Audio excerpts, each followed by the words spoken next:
could hear the bag hit the floor before anyone understood what the gate agent had just done. The terminal had that late evening heaviness, dim halls, tired passengers, the distant hum of rolling luggage.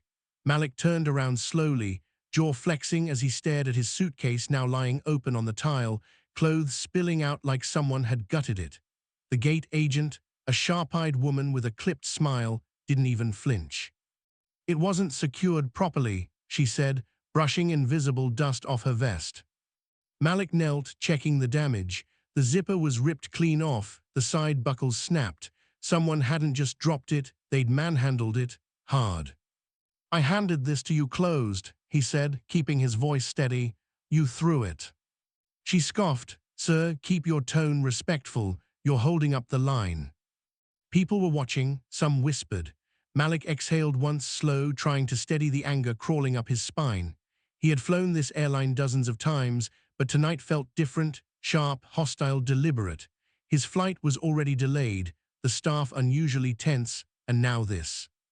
He gathered what clothes he could, stuffing them back into the wrecked suitcase, but his fingers froze when he reached the bottom. His tablet cracked straight down the middle. It held private case files from work, sensitive files. He stood again. "You need to call your supervisor." The gate agent stepped closer, chin lifted like someone daring a fight. "And you need to calm down. You people always overreact to everything." A few passengers gasped. Someone whispered, "Did she really say that?" Malik's heartbeat thudded once, loud in his ears. He wasn't a stranger to tension. He worked in federal investigations, had been in darker places than airport terminals, but that sentence hit differently, and the gate agent knew it. She smirked like she enjoyed the discomfort she caused. "I'm done with this," she said. "Step aside before security gets involved." Malik didn't move. A nearby teenager recording on his phone whispered, "Bro, this is about to blow up." The tension snapped when she shoved Malik's broken tablet into his chest, as if returning trash. It nearly fell again. That's when chaos began. A deep voice shouted behind the crowd, "Hey, don't touch him like that." A woman gasped. Someone else yelled for security. Phones lifted, dozens. The gate agent turned to snap at the crowd, but she miscalculated. Malik wasn't backing down anymore. He wasn't yelling, wasn't threatening. He was simply standing there with a calm that scared her far more. Because calm meant seriousness. Calm meant consequences. Security rushed in, 2 guards first, then 3 more when people began arguing loudly, saying they witnessed everything. A mother stepped forward, clutching her daughter. "I saw her throw his bag, and she said something awful." The gate agent suddenly didn't look so confident. "That's a lie," she said. "All of you are lying. He's creating a scene to get compensation." "No," Malik said. "I just want you to own what you did." One of the security officers made the mistake of grabbing Malik's arm without warning. Malik stepped back, defensive training kicking in instinctively. "Don't put your hands on me," he warned. Passengers erupted again. "He didn't do anything. Leave him alone. Check the cameras." A supervisor finally arrived, red tie, out of breath, radio clipped to his belt. "What's going on?" Before anyone could answer, the gate agent pointed at Malik. "He threatened me. He attacked me. I need him removed." The supervisor blinked slowly. "That doesn't match anything I'm hearing on comms." "What are you?" "Multiple passengers are reporting you as the aggressor."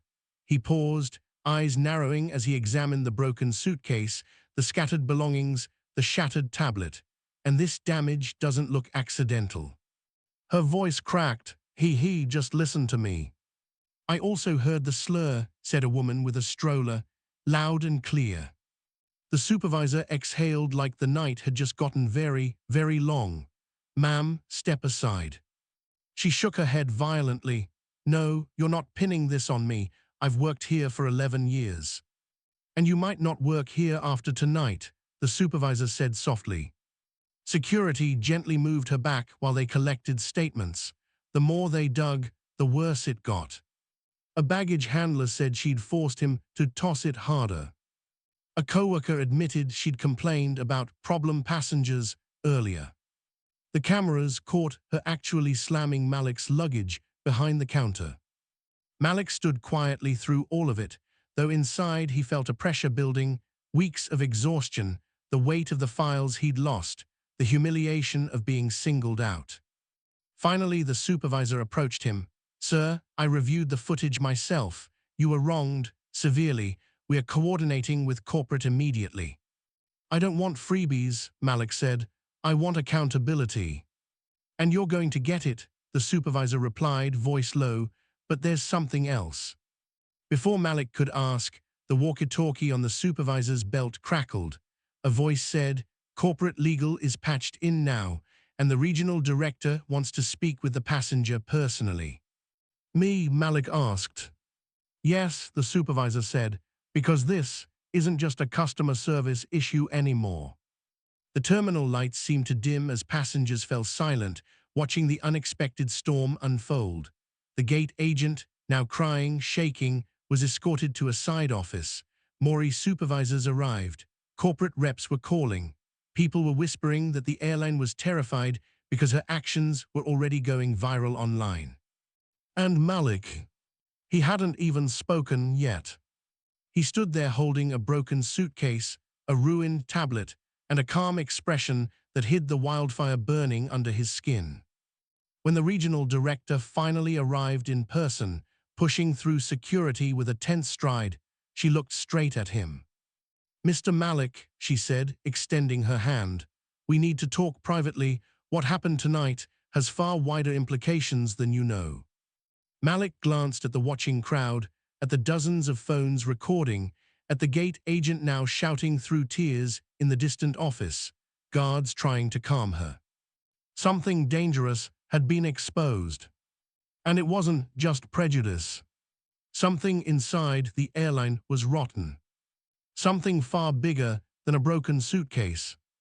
And as the director gestured toward a secured conference room, Malik realized the night was only beginning. The chaos outside was nothing compared to what was coming next. Maury truths. Maury confrontation. Maury buried things being dragged into the light. And the airline had no idea who they had just messed with.